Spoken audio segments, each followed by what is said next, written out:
Hello and welcome. I'm Patrick Curtis, your host and chief monkey, and this is the Wall Street Oasis podcast. Join me as I talk to some of the community's most successful and inspirational members to gain valuable insight into different career paths and life in general. Let's get to it. In this episode, member M. Ledyard shares her path from working in corporate development at International Paper and moving up the ranks to her transition to investment banking. In part 2 of this two-part episode, Megan shares her experience as an associate in investment banking, how she survived without prior banking experience, and 2 key tips for having a successful career. Enjoy.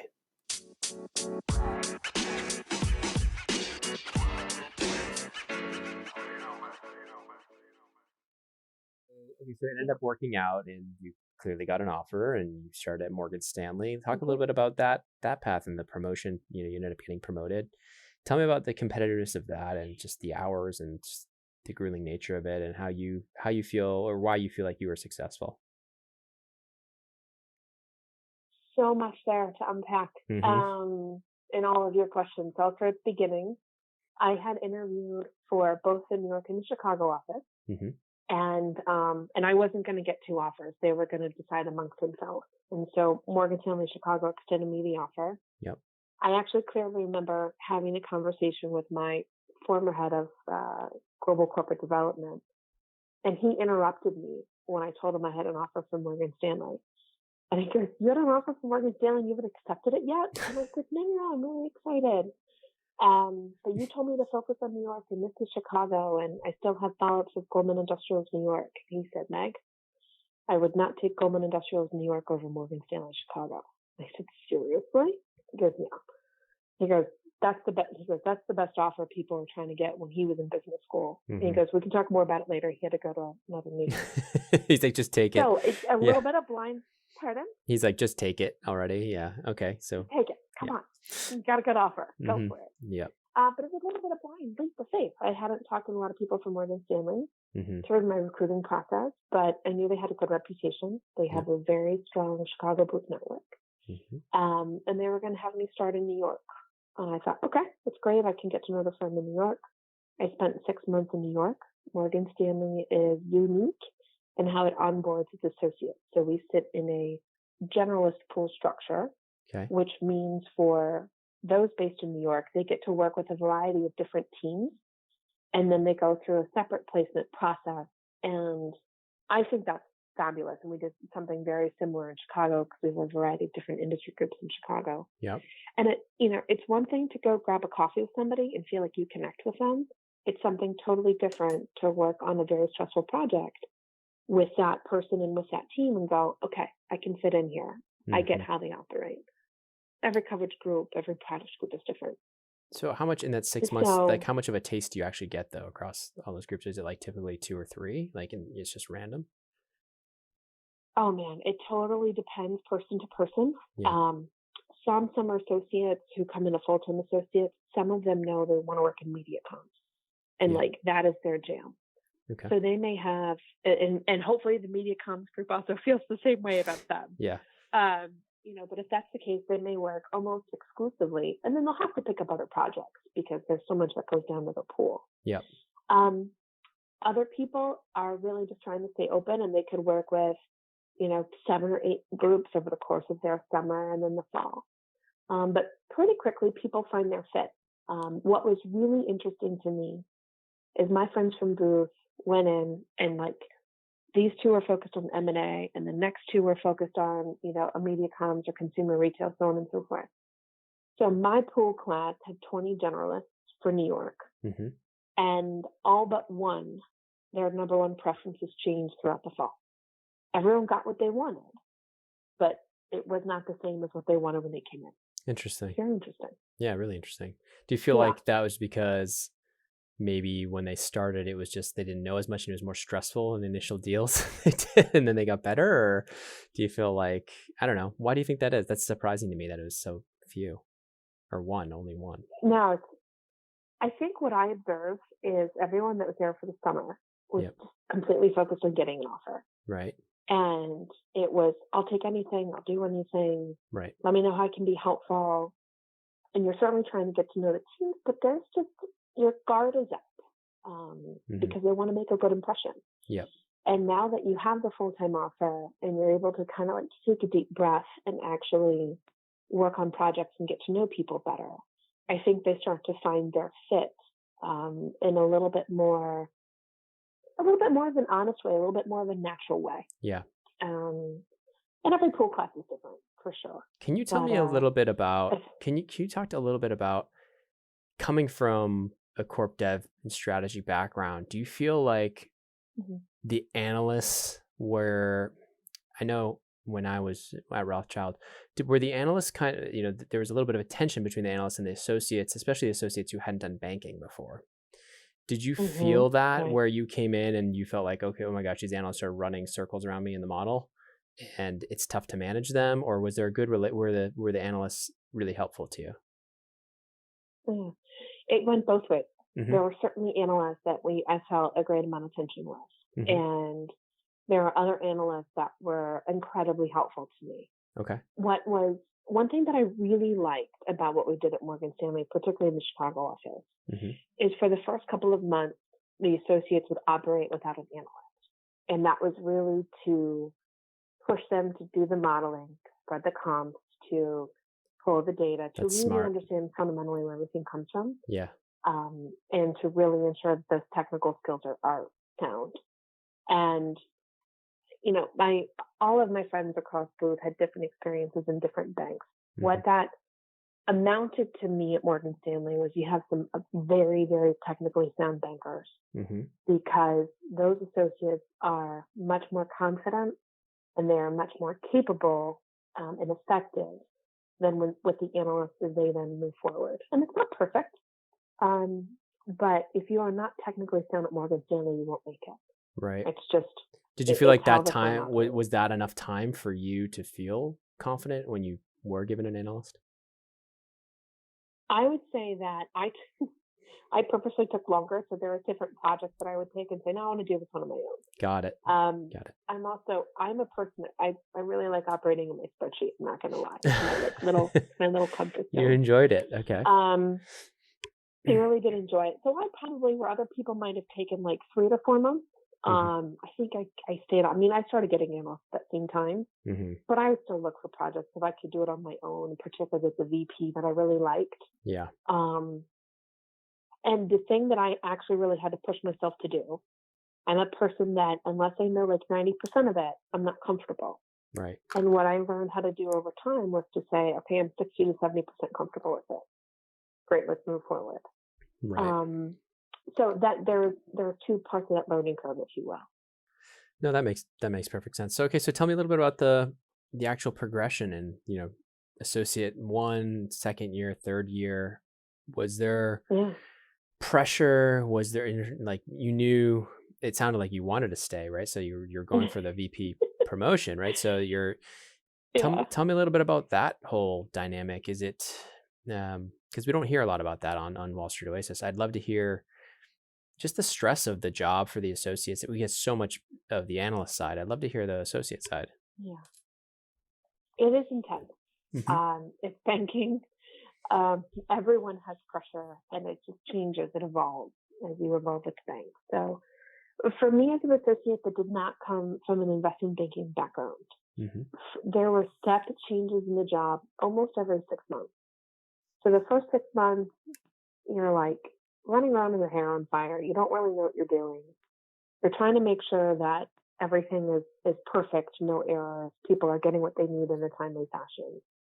And what I chose to do, and I communicated this with my family and my friends, to say, look, 2 years in business school, and then it's truly a year of, if you want to call it residency or internship or something. Because banking, you don't learn it out of a book, right? You know this, you've been there. Yeah. It is all on the desk training. And, I spent a lot of time with my family before I started and kind of made that investment, put a lot of chips in the bank, if you will. Yeah. And my friends knew me and they kind of said, look, I know you're going to cancel me a lot. It's okay, but I'll always try to make the plan. Tell me about your first 6 months. Let's stop there for a second. Tell me about your personal life at this point. Were you, I don't even know, were you married at that point? Or did you have close friends that were in Chicago that you were trying to kind of build relationships with? Or tell me, were you still friends with like your Ohio State, people? What was that like in terms of personal side? Personal side. So I have 3 guys, and they are my brothers from another mother. Cool. And 2 of them, I mean, I literally have now, like, I had brunch with their kids last week, and like the other 2 are moving back from New York. So they are the guys that I went through investment banking recruiting with. And I also have a lot of really close friends from business school. Very cool. So my close friends understood that the first year or 2 of my career that, that's what I was going to do. I was going to invest in the job, and I was going to do everything I could with the job. And, that can only last for so long, just to be frank about that. Yeah. But there was a lot of openness about that. And so I got a lot of flack from my family, and I got a lot of flack from my friends. But the promise that I did make is that when I was with them, I was fully present. That's tough to do. That's tough with your phone. It's attached. Really hard to do. Yeah. But that's also if I'm in the middle of a live deal and it's Saturday at dinner, if we would have just sent the book out to the MD, I know that I can take 2 to 3 hours to go to dinner. Right? Yeah. Now, when I got up to use the restroom, I might have taken my phone and just to check emails, but when I came Nothing back, urgent. I was fully present. Got it. That's fair. Okay. So you're going through this, you kind of have put in the investment to your family, to your friends, you're basically, and you're in Chicago, correct? So for these 3+ years. For the first 6 months, I was, It was I was in New York. But then you quit. Tell me about that. Why did you move to Chicago or go to Chicago? Well, that's the plan. I guess that's how it works. Okay. Got it. That our starting class was mainly sitting in New York. Okay. So they said, go sit with your class. Building the relationships with Morgan Stanley is really important. And that's what the Chicago office invested in us and having us stay in New York for 6 months, which was really wonderful.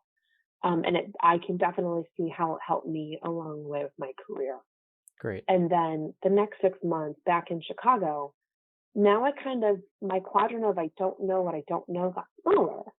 But now it was, okay, now more work comes on because now you're more efficient. You can get things going, and kind of really started to move through that learning curve. And I could tell I was getting put on larger, more complex deals because there's an element of trust. Yep. And so that's where kind of like the second 6 months really shifted.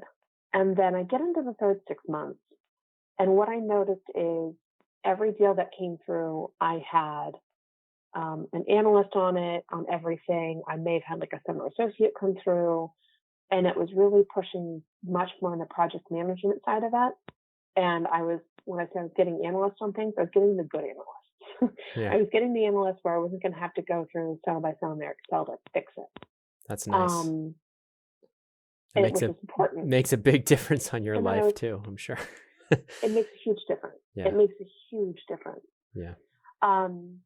And then so that third 6 months was really about project management. It was about, we had a new class of analysts starting. They needed to be trained on modeling and comps and all that good stuff. They needed to kind of understand, here's how the workflow is going to go. And really sitting down and being helpful with them.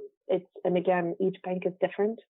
Sometimes analysts spend for themselves. In our office, that was really important to have a really strong bullpen morale, because when it's not, it's horrible for everybody.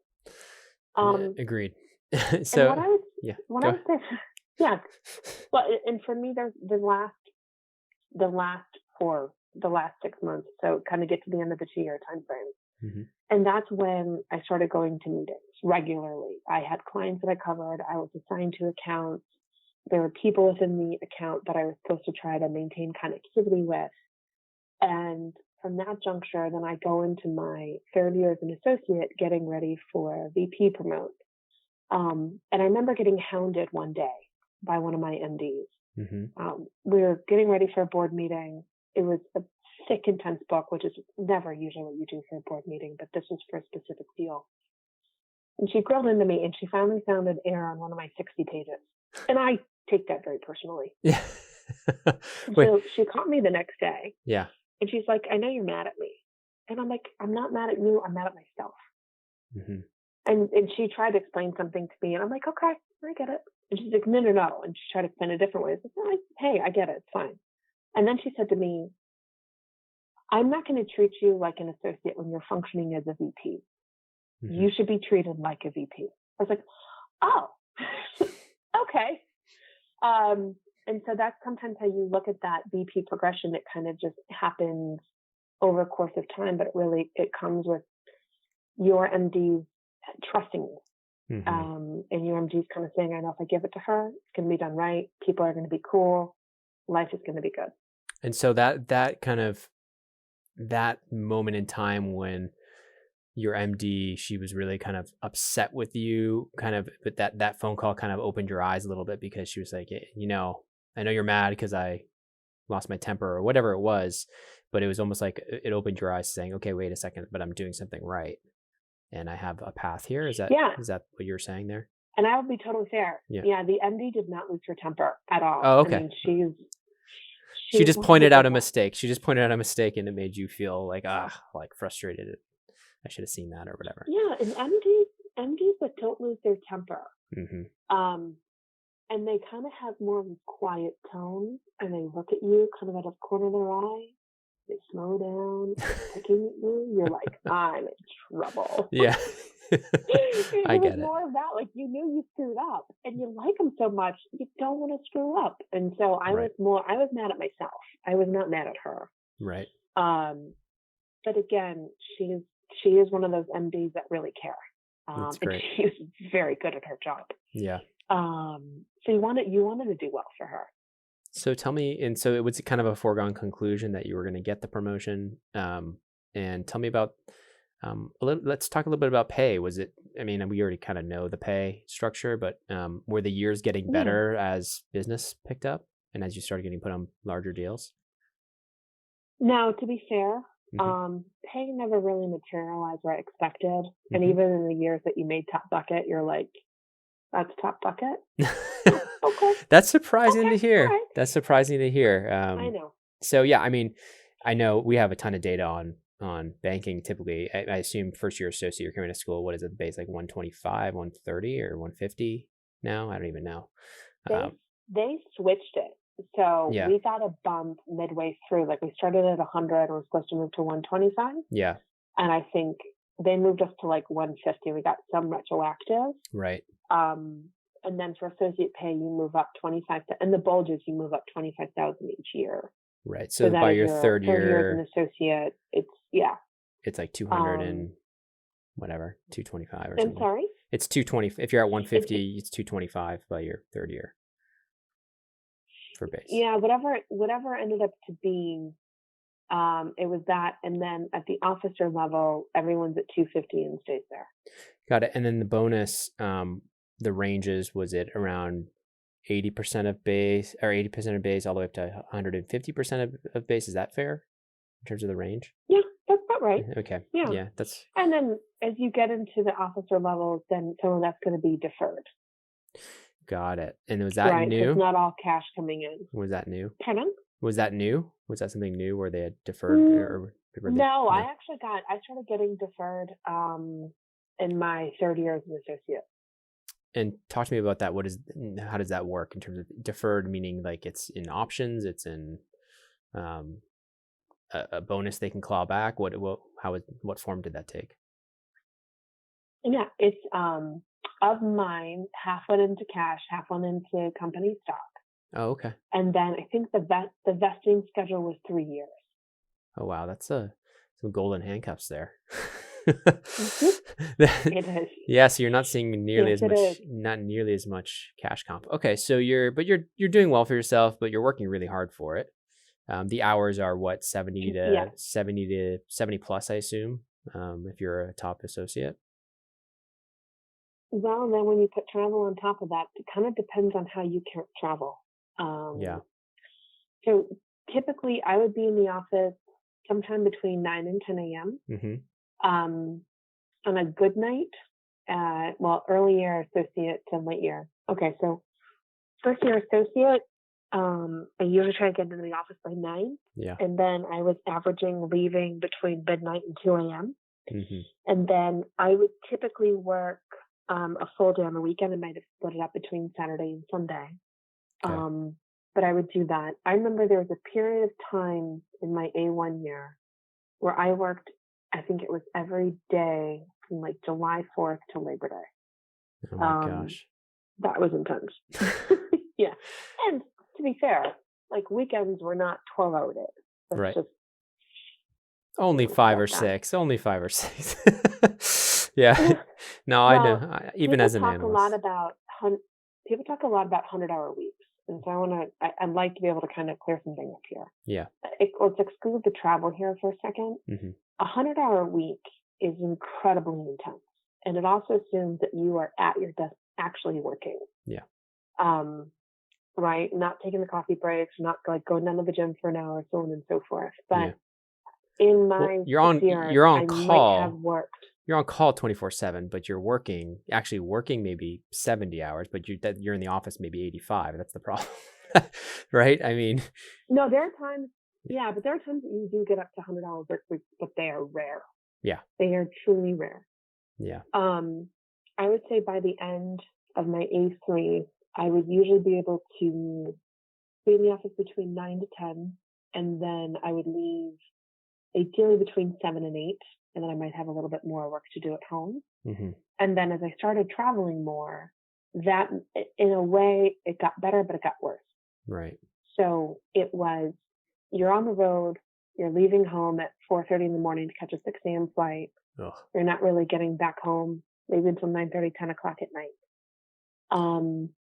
And you're trying to find ways to review books and so on and so forth in between. Mm-hmm. But there's also more freedom and more intellectual curiosity, more intellectual challenge that comes along with it. So the hours never really, quote unquote, get better. Right. But I enjoyed more of them. I enjoyed it more when I was traveling rather than just sitting in the office. That's fair. And so you kind of were getting a little more of that intellectual curiosity. You could think a little bit more rather than just be grinding in the model and think about managing your team and reviewing the books. And so when that promotion came, tell me, what was the thought process? Was it like, is it a big celebration? Is it expected and kind of, not that big of a deal for you? Or did you feel like, hey, this is somewhere I'm going to be for a very long time, and similar to, international papers, somewhere you could see yourself being potentially there forever and potentially getting up to MD? Absolutely. I would say for me, it was somewhat expected. Mm-hmm. And I think for most, you're given a heads up maybe at the end of your A3 year, like if things aren't working out. Yeah. And there was a lot of client responsibility I had been given. So it was, man, if this doesn't come through, something is really wrong. Like you were too critical at that point. You knew that like they couldn't just say bye to you. You were going to get the promotion. No. We're all replaceable. Yeah. We're all replaceable. But you've developed, but you had developed relationships with key clients, right? So I would say that it would be awkward. It would be awkward. Right? It would be awkward if I just kind of got pulled out. Right. But trust me, it's happened. Lots of different things happen. Right. Okay. Yeah. But no, I, as a VP, was still very replaceable. Just to be clear. No, but I think for me, it was an opportunity to step back and say, okay, A3 year is, they're all hard. Okay. Yeah. They're hard in different ways. Mm-hmm. But now I've gotten a little bit more of a taste of VP. I was ready to, kind of evaluate it over the first, 3 or 4 months and seeing how it goes. And as I really start to see more of what the MD role looks like, the kimono gets opened a little bit more. Mm-hmm. I doubled down. And I was very excited about that career to managing director. I had 2 really fantastic mentors, and they had pulled me onto their book of business. Mm-hmm. And there were times that it was really hard. We were thinly staffed in Chicago, so as a VP, you didn't always get an associate. Yeah. So that first 6 months as a VP can be a really tough transition because you're trying to do the VP job. You're having to do the associate job. and you're trying to make sure you get a good analyst who can do the analyst job and also part of the associate job, so you can kind of like bridge the gap there. Right. And I really enjoyed it. It was a fantastic experience, but the reason it was so fantastic is because I got to work with really great people. I had wonderful clients, and Morgan Stanley, there's tons of resources. So tell me why they expect a lot out of you, but they give you what you need to do your job. Tell me about the transition to New York. Why jump to New York then? Was it just a better place to be as a VP, or like did they want you there? What was the thought process there? Mine was totally personal. So my significant other had just gotten back from a tour in Afghanistan, and he was reacclimating into life. Mm-hmm. He did not want to go back to his job in Louisville, Kentucky, and JP Morgan has a fantastic veterans integration program, internship program. Okay. So he earned a role with JP Morgan in New York, and one of my two mentors was based in New York, and he had consistently asked me, "When are you moving to New York? When are you moving to New York?" And had done that for a couple of years. Yeah. So when I checked in with him and said, "Hey, Sam's got a job in New York," mm-hmm. he said, "Oh, great, we can do, He's like, "It's gonna happen." He's like, "You're here tomorrow." I need to go ask permission. Yeah. Yeah. I was like, I need to go ask permission, see if my Chicago team will let me move to New York. Right. But with Morgan Stanley's fantastic. Within 2 weeks, they said, absolutely. We just had to go do all the paperwork and was ready to go. So, okay. So you get to New York. Is it the culture very different in between the offices? Can you talk to me a little bit about that? And then specifically kind of did something change where you felt like, okay, this may not be for me and I want to kind of have this change of direction, go work for a smaller firm, back to corp dev? I'd love to hear about that. Yeah, no, totally. Yeah. So what I say as part of the global consumer retail team, I really do mean it was truly global in nature. Mm-hmm. So there were deals that I worked on, the clients that I covered, where there were bankers from offices all over the world. Mm-hmm. So when I moved to New York, it was like just, when you wrap the computer and sit at a different desk, I sit on all of my clients.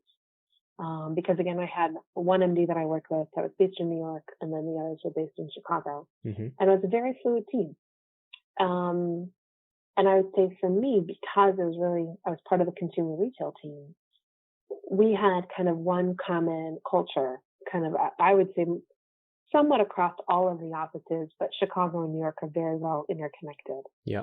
I would say sitting in the New York office, there's a lot that goes on in New York. So there was more opportunities to participate in some of the more firm-wide events, which is great as you're just continuing to build your relationships inside the firm. Yep. And then to answer your question in terms of, okay, you moved to New York, you guys are both there. For me, I had two mentors leave the firm, and I had worked with them very closely for the prior 3-4 years. Right. And as I started to look around and transitioning over, those accounts kind of got, scattered across different MDs.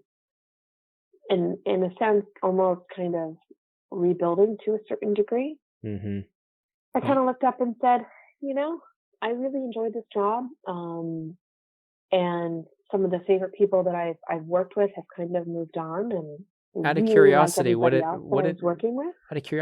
they do? Why did they leave? Was there all different? I'm sure it was different, but there was two specifically that were like your MDs, your mentors, Was it something where they jumped to other banks? Was it something where they just personally said, I'm retiring, or other things? Yeah, they did choose to move to other banks. Mm-hmm. And they had different reasons for choosing to move to other banks. Got it. And were they trying to pull you? Or were they trying to pull you with them? Different banks. Were they trying to pull you with them? They could not. They had a no hiring clause.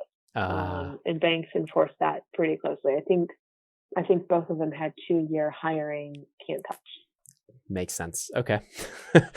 Fair enough. Yeah. So they couldn't recruit you. They couldn't bring you over.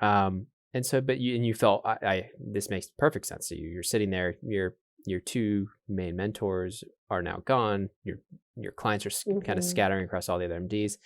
So tell me about this, the thought process in terms of just how you regrouped and how did you start kind of looking, and what were you looking for? And why not go to another bank? The why not go to another bank is actually really easy. I seriously have nothing but fantastic things to say at Morgan Stanley. And I was fortunate to obviously work with a lot of other banks in terms of co-advising. And obviously I had friends from business school who went to literally every other bank on the street. And I felt as a banker that I was treated very well at Morgan Stanley. And I just could not imagine going through that, getting to know a firm and kind of building learning everything. where all the resources are and trying to integrate into a different culture. Banking is hard. No doubt about it. Banking is hard.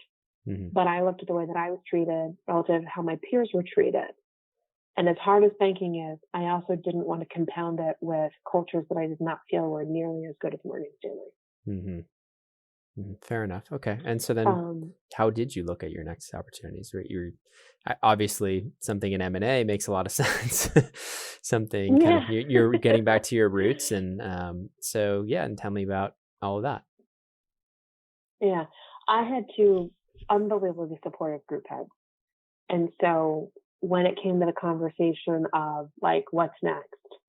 I kind of said, I think it's probably time for me to look for something outside the firm. And they were like, are you sure? I said, yeah, it's like kind of getting into VP 3 year. Do you want to do this? The ED role is very different, or evolves to be very different from a VP role. And I really like you said the ED, executive director, you mean? Or director? Thank you. Yes. Yeah. Okay. Yeah. Some banks call it SVP. Some banks call it just director. Yeah. Okay. Fair enough. Executive director. I like executive director. I like that. So you were kind of you had that kind of lined up, and they're saying, "Are you sure you want to leave? You have potentially much more. You could build this business, and you could, I assume, make a lot of money. But at this point, probably money isn't your biggest concern. You've done well, and you probably have enough. So." Yeah, tell me what's kind of the thing that's motivating you in terms of what you're the next job, and where did you even look, or who did you talk to? Yeah, well, one, what motivated me, it goes back to what I shared earlier, way back into undergrad. I like math, I like problem solving, and I need to be intellectually challenged. And then the thing that I've picked up over the 15 years of work experience that I now have is culture really matters. Your supervisor really matters. Your mentors, everything kind of really matters. So I wanted to take that and say, okay, let's take a step back. I never really did that, find yourself search in business school like a lot of other people did. Yeah. And Morgan Stanley was incredibly helpful. A lot of the senior bankers I worked with opened up their Rolodex and said, happy to connect you. What are you thinking? What industries? Where do you want to go? So on and so forth. And they allowed a lot of freedom to me in my job search. So I did the big take a step back. What interests me in the long run? CFO role to me is still very interesting. And I know that I love M&A. And so I took an opportunity. I have a very, very, very supportive significant other. He said, go figure it out. And then we'll figure it out. That's great. So I knew that I was going to stay in the U.S. So at least narrow the geography there. Yeah. But I went out to the West Coast and I met with a bunch of startups who were looking for heads of FP&A and kind of that pre-CFO role. Yeah. I looked across the rest of the U.S. in terms of different size companies, private companies, public companies. M&A role, other kind of finance role. I knew I wanted to be in finance. At the level that you were at, a VP at a top investment bank, I'm surprised. Were you I would think you could step right into a CFO role. Was that not the case at some of the startups, or you were looking at slightly larger startups in like Series C that had kind of the finance function built out already? Yeah, I was looking at a Series C. Series C, okay, yeah. There were some companies that were just getting into a Series B. Yeah. Where they were going to have to hire a CFO. Right. And I just didn't have that risk appetite yet. Got it. And having had enough friends who've gone through either starting their own companies or joining things that have gone Series D and on up, if I'm going to step into a CFO role, I want to be decently qualified for it, right? I've kind of gotten out of I got to know 90% of it to be good. But there's an element of, treasury that I understand. There's an element of investor relations I understand. There's a corporate controllership, closing the books, month-end close that I understand. But there's also an element of, okay, you have not operated inside of a startup before, right, and the way they do things is different. So I was looking for that opportunity kind of in the right startup, and something that was not something that had enough runway and a business model and a culture and where I kind of align with the beliefs. Yeah. And I realized that I wanted to be either in the Midwest or stay in New York. And Great. So therefore, if you're looking at startups and you're not ready to be on the West Coast, your funnel gets quite small. Fair. So, an opportunity came up. There were many of my clients were unbelievably helpful. In fact, a couple of them came and said, I wish I would have known you were looking in the fourth quarter. Like, we just filled a job. And I was like, no, it's great. But tell me a little bit about like helpful. The interview process at these more senior roles where, you're interviewing for senior FP&A managers, directors of M&A. I'd assume that it would be more just fit and culture and how you manage people. Is that accurate? That is accurate. You're telling me they're not asking you what happens with the three statements when depreciation goes up by $10? I think some of the people that were interviewing me probably didn't know the answer to that question. And they are incredibly intelligent people, by the way. Yeah, right? But they hire people to do that. And they hire people to manage people to hire people to do that. Right. To be fair. Fair enough. Yeah. Well, they're going to want to understand your view. If the dollar is strengthening against the euro and right. you have a factory in Japan that is shipping into the UK, they're going to want to have you talk through that piece of it, which I can't do right now. I have to study it. So fair enough. It's a little bit more of a macro view of the business as a whole, which makes sense. So it is. Anything else? That is important, as I realized. Yeah. They're not just interviewing you for that job. They're interviewing to see what you can do in the job after that and the job after that. So that's great. They need you to fill a certain role, and you should already have the resume to know that you've got 50, 75% of what you need for that role. Yep. They want to know where you can stretch, and they want to understand what your long-term interests are, and do your values align with the values of that organization. So often I was not being interviewed for that job. I was being interviewed for the next job, and so on and so forth. And how did you think of interview prep for these senior roles? Was it something where you were doing any sort of mock interviews, or something where you felt like you were ready? It's funny. Actually, a couple of them had me do a case. Some of them had me do it in the office where I had to go through and build out the model and then drop some stuff on the PowerPoint. That's surprising. Other people gave me pardon? That's surprising to me at that level that they're doing that, but okay. It's also indicative of a culture. Okay. Say it that way. Okay.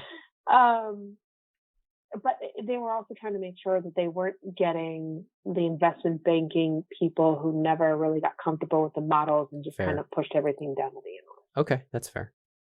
They were trying to weed out that too, which I understand. And so you did fine. No, I think for me it was talking about the deals that I had worked on. So it was for me going back through. Fortunately, I had a lot of different transactions to pick from, but there's certainly some that stand out as being my favorite, and it generally had to do with the complexity of it, the joy of working with the clients. Again, I can't say enough good things about some of the clients I had. They're awesome people. And so I was focused on that and articulating, what the complexities that were of the deal, how do we work through them, what was the outcome for the client, what was the role that I played. And then the other piece of it just goes to, like you said, knowing yourself and articulating as crisply as you can what's important to you and what do you want to do and where do you want to go. And then the last piece of it is, what questions do you want to ask them? Right. And interviews were usually split 50-50. And they really tried to make it a conversation. So if I hadn't done my homework, it shows, and being thoughtful about what I'd already learned in their background, we can get caught flat-footed.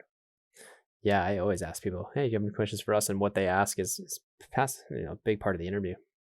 Because it tells you a lot in terms of the types of questions they're asking. It's you can learn a lot about the candidate. So anything else you want to... I didn't have any questions for you, though. Yeah, no, it's fine. Please, no.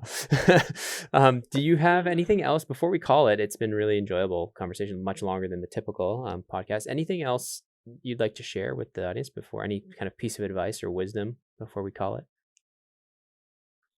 Yeah, I think there's two things that have, as I look back on my career, there are two things that have been really important to me. One is stick to your values and know that lots of times you think that everything is going to be purely black and white, but so much of it are shades of gray. And when you have that intuition that something doesn't seem right, or you're not really sure if you should be doing something, it is far better to ask for permission in a lot of those situations than it is to ask for forgiveness. Particularly the more senior you become in your career, it's incredibly important to be mindful of what the rules of the road are, because they can be interpreted a lot of different ways.